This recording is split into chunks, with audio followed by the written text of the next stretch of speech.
with a question from Sarah. Hey, John. Just as the longest tenured guy on the team, someone who's been through the rebuild, what is it like? What are the emotions like with you guys about to head to the Eastern Conference Finals now? Everybody's fired up. We've been working all year for this moment, to be in moments like this, Game 7.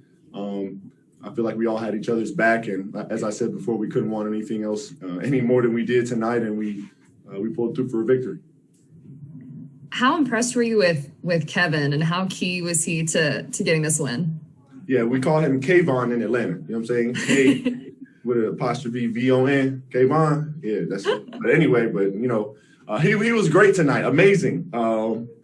We can't ask for much more from Kev. We always are behind him when he's playing like that. We love to see it.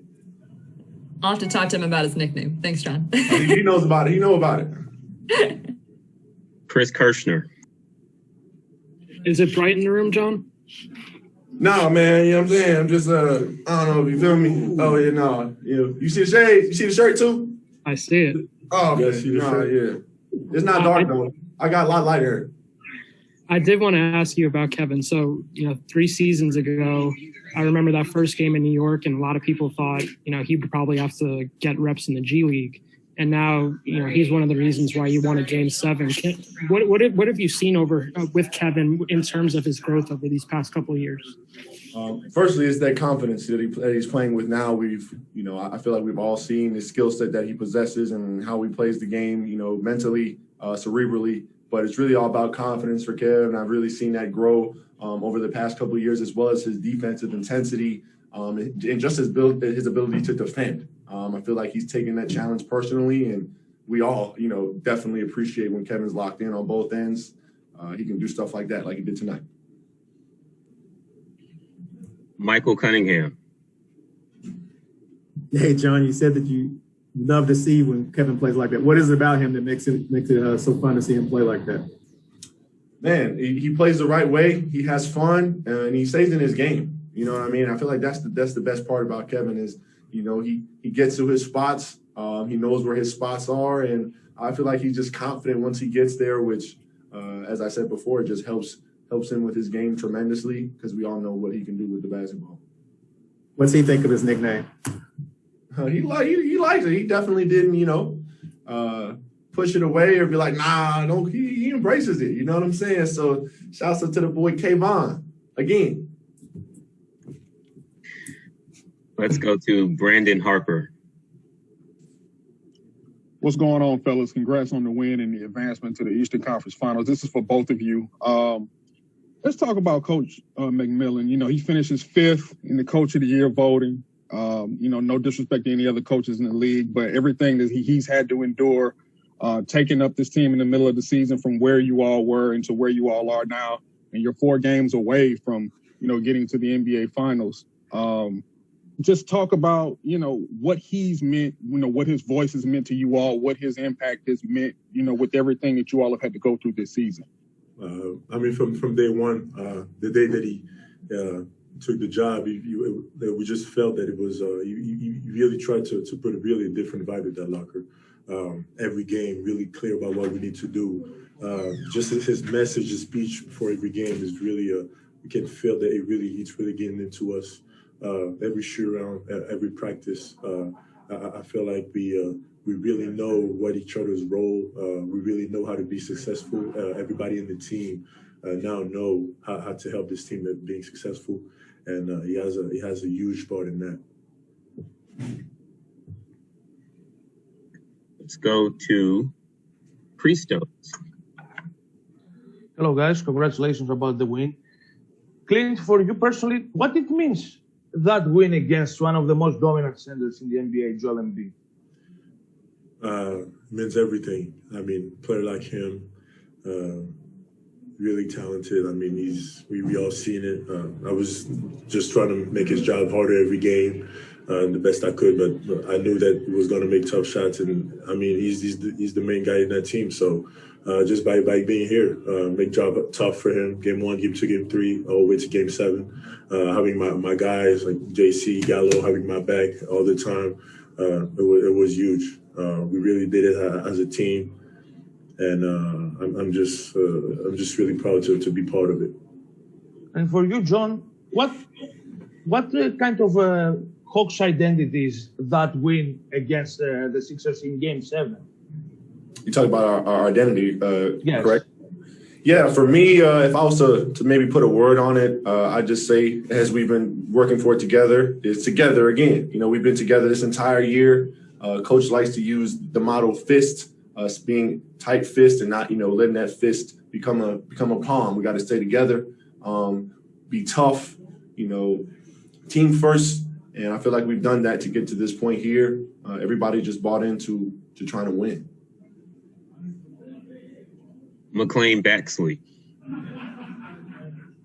Several times, this series, it was a very, back and forth series, as far as, verbally and stuff. And, the fans included, they're into it both in, Philly and then back in Atlanta and then first round New York. How were y'all able to, put that behind you and get wins in, Philadelphia and New York this postseason?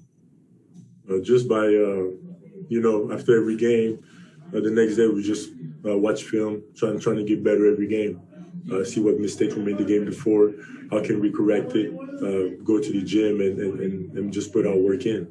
Every day we've been sticking to it, being focused on how we can get better after every game. And it's been our mojo. So, so we're doing. No, I definitely feel like it's given us a lot of energy coming into the latter half of the year, as we haven't had fans the entire year. And we're going into, I feel like, two of the most hostile environments in the NBA. I feel like it's only right that we win both games in hostile environments and just prove our point that we can handle the pressure in the big stage as we've been asking for. And we just want to continue to keep doing that. Just a few more. We will go to Davide. Hey, Clint, I'm starting with you as a veteran. Obviously, this group didn't have a lot of playoff experience. What did you see in your teammates during this stretch in terms of growth?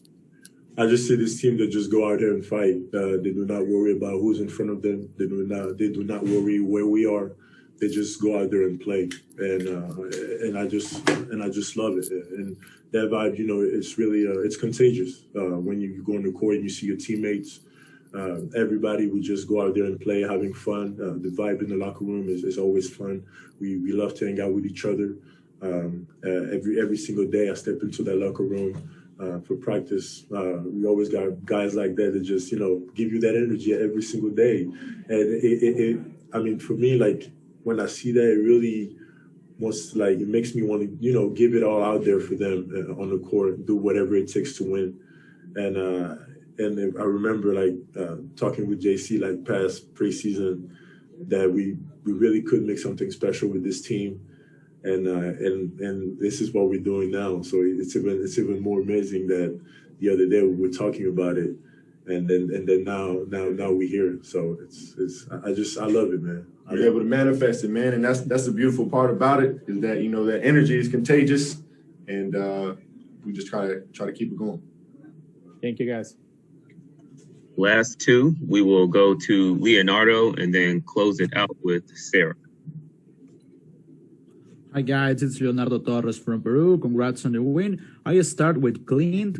Clint, what are your thoughts on the shots on the clutch from Danilo Gallinari? Excuse me? What was the question here? Clutch shots we got. What are your thoughts? He's amazing. This is what he do, I remember him with the Clippers, with Denver, with OKC last year. He's that guy, can't give him the ball, and then that he's going to make tough shots. If you're too close, he's going to drive. If you're not close enough, he's going to shoot the ball over you. And this is what he does on night in and night out. He's been doing it for the whole year consistently, and he's been huge for us against New York and the Sixers, and we love it, and we all trust in that, and we're going to keep going. And JC, what does mean this big win on this big stage? I mean, Game 7 was huge on your professional career.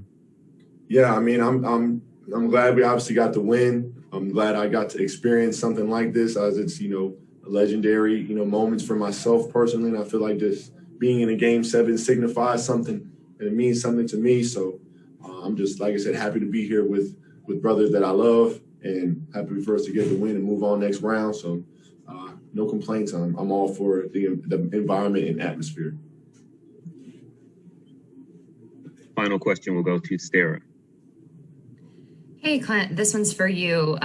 In the fourth quarter, as kind of the game is going back and forth a little bit and coming down to the wire, you're a guy who's obviously been in those crunch time situations, but a lot of your teammates are younger, and this was their first time when a game 7 comes down to the wire. Just how did you see them handle that and kind of the poise that they showed?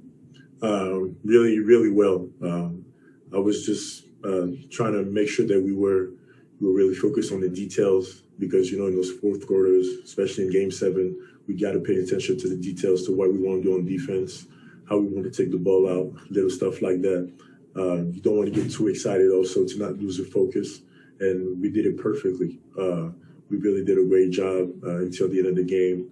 And especially like you asked me, those young guys they just go out there and play. And this is the mentality that we have here. And I love it. Thanks, guys. Thank you guys very much.